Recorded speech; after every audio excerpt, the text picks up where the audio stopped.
This is the University College, London.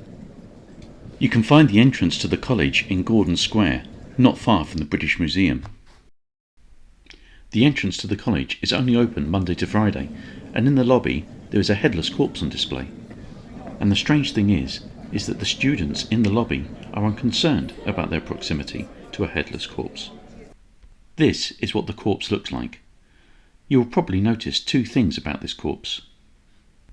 The first thing you notice is that it doesn't look much like a corpse, and the second thing you notice is that it isn't headless. Both are true.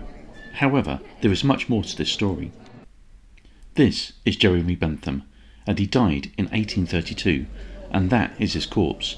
Well, his skeleton anyway.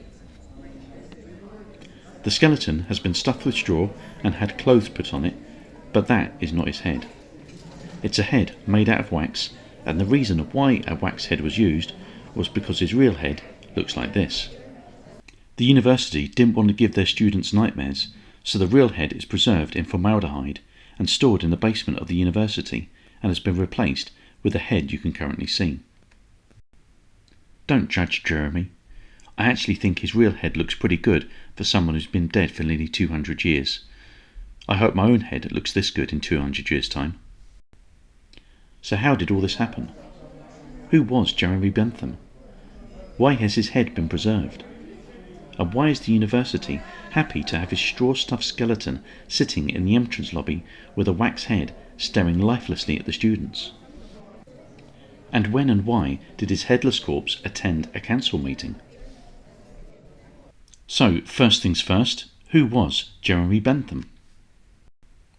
Jeremy Bentham was a social reformer who was born in London in 1748.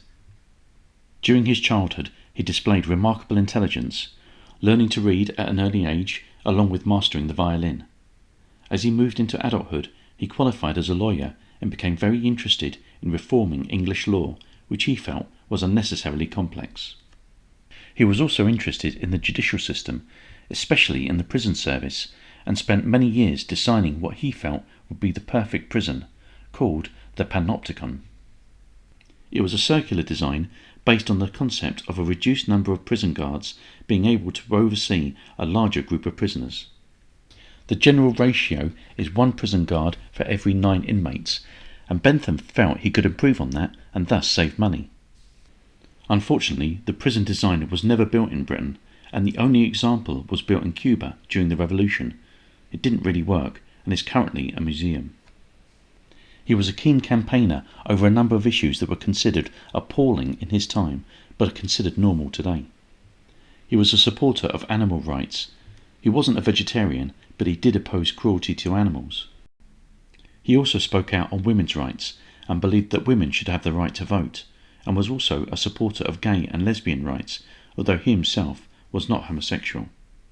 Bentham died on the 6th of June 1832, aged 84, in his home in Queen Square Place, a location currently occupied by the Crown Prosecution Service. He was aware of his impending death and didn't want to pay for his body to be buried, and therefore had made detailed plans on what should happen to his body post-mortem. After being dissected, he wanted himself to be taxidermied like an animal and put on display. The phrase he used for himself was an auto-icon. He wanted his skeleton to be positioned on his favourite chair, wearing his typical daily clothes, and placed into a wooden box, and to be present whenever his friends would gather for a meeting to discuss the matters of the day. The head was originally intended to be attached to the corpse, but after numerous attempts to preserve the head in any kind of way that wasn't utterly horrifying and ghastly failed, the head was removed and kept separately, and a wax head placed upon his shoulders. The limbs of the skeleton would be hinged like an action figure and could be moved into different positions. Over the following years, this large wooden box with its grisly and unusual contents has been moved around London. For around 15 years it was kept by a doctor friend of Bentham's at his surgery in Finsbury Square. It then spent a few years at another friend's house at 36 Percy Street.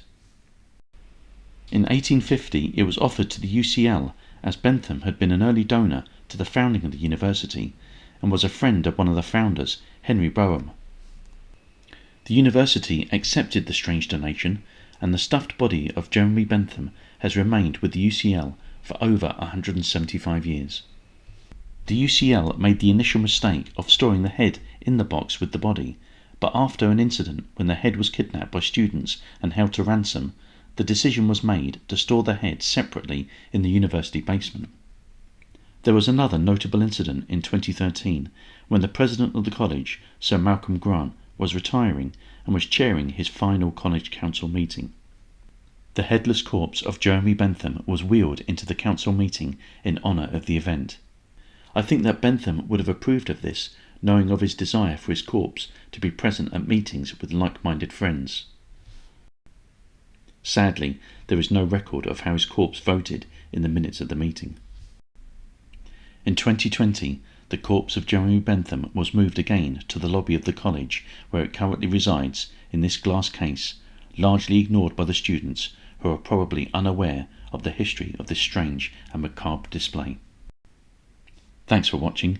Don't forget to like and subscribe and check out the other videos on the Offbeat London channel.